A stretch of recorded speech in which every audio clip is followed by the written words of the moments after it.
Now we go to the former head of the Republican Party. He did step down yesterday, but Mr. Rush Limbaugh is with us. Rush, how are you, sir? I'm fine. Hey, Glenn, how are you? You feeling better today? I am feeling a little bit better today, thank you. NyQuil, how do you stay awake? I have no idea. It's the first time I've tried it. It's not a good thing.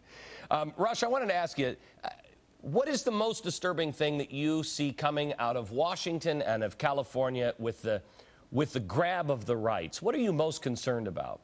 Well, I think it's hard to single out one thing. I think it's a cumulative thing. But, Glenn, the thing that worries me the most about it is I think Obama's who he is. Liberal Democrat politicians and other politicians who are oriented toward acquiring power are who they are. They've always been who they are. The question that we're all asking is, at what point do the American people decide they wanted this kind of power grab by government into the private sector? Or have they decided that? Did they vote for a cult-like figure based on emotion when they voted for Obama? If so, what's it going to take for them to wake up? I mean, the politics of this is that with the numbers in Washington, even if the Republican Party was a unified conservative opposition in stark contrast to Obama, even if they were all unified, they don't have the numbers to stop anything that he's doing. It's going to require the American people stopping this, and you have to wonder at this stage where are they? Do they want the government owning their house? Do they want the government owning the mortgage company that they deal with and the bank they deal with? Do they want the government owning the car company that they're going to buy their little putt-putt from? Until we know the answer to that, we're not going to know just how serious this is going to get before we can make it better. You know, I saw Barack Obama today. I think he's an extraordinarily talented man, very, very shrewd, very good politician. He was giving a speech today at the National Archives. He was standing right in front of the U.S. Constitution and the Declaration of Independence. I think this man sees the disenfranchisement in this country, and he's going to wrap himself, not in the flag, he's going to wrap himself in those documents to make himself somehow or another look like the grand protector of the Constitution, when I think we've shredded much of it under him just recently. Yeah, good point. The speeches today, his speech and Vice President Cheney's, I had somebody email me during my radio program this afternoon who watched both speeches, said it looked like President Obama was doing the Democrat response to a presidential address by Dick Cheney, just in reverse order. Obama was very defensive. He made sure he had a hall where he had the godlike echo in front of those documents.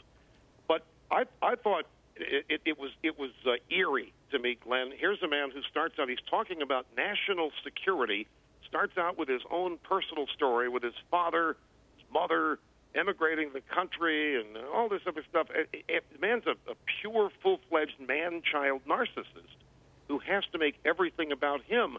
And while he's talking about protecting us and defending us and so forth, the Federal Reserve yesterday came out and said the economic forecast for the rest of the year is even worse. Unemployment's going to go even higher. GDP is going to drop even lower. Nothing is getting better. Nothing that the man has done while telling everybody this is going to fix it is fixing anything. And I get back to my first point. You know, we can pound this and we can remind people of this, but they're going to have to experience it. I have a friend who got a couple kids in college, and they bought everything that Al Gore said about global warming, and their father said, no. He gave facts, figures to illustrate it as an overblown scientific hoax. It wasn't until this winter, when they were still shoveling snow in April in Kansas, that they began to think, maybe this isn't true. So until people are personally impacted by this in a way that they tie Obama to it, he's going to get away with the behavior that you just described. You know, Rush, I'm concerned because this guy is so effective at playing right into, I mean, what he says and what he does rarely matches up. He's also very, very good at focus groups, finding key words and using them, but not in a way that not enacting the things that people would want with those words. And now today, for the first time, apparently the White House has their own news division now, to where they didn't allow the press in to cover an event that President Obama was doing. And the White House put together a news package with the lower third and absolutely everything. The press said, we wanted to cover it, and they said, don't worry about it. We've got the package for you. And they put the package out. Now they're becoming a news service as well. Well, what you're describing is somebody who's entirely phony. You're describing somebody who cannot rely on who he genuinely is. And I think that's going to eventually lead to the plummet in his popularity ratings, because, you know, the reality of life at some point is going to have to intersect with the words. Right now, you're right. It's not what Obama says; it is how he says it that has the magical effect on people. And until, you know, the reality of the not improving situation. But we're talking today on the radio about, somebody calls and said, when are we going to revive the misery index? I said, well, we can't have a misery index until somebody reports the fact that there's misery. Now, you can watch the news networks all day long, and it found it fascinating that back during the Bush years, we had reports every day for 6 years on how we're heading into a recession. The economy's in the tank. And people believed it, even though their own lives were just fine. They thought other people were hurting. There is no news detailing how people are suffering. We've got all these foreclosures. We have all this unemployment. We don't see the hard luck stories about what people are doing to overcome this. And so the public at large, even in the midst of this bad news, doesn't think that many people are being harmed by it, because the country's going on. We're launching shuttles.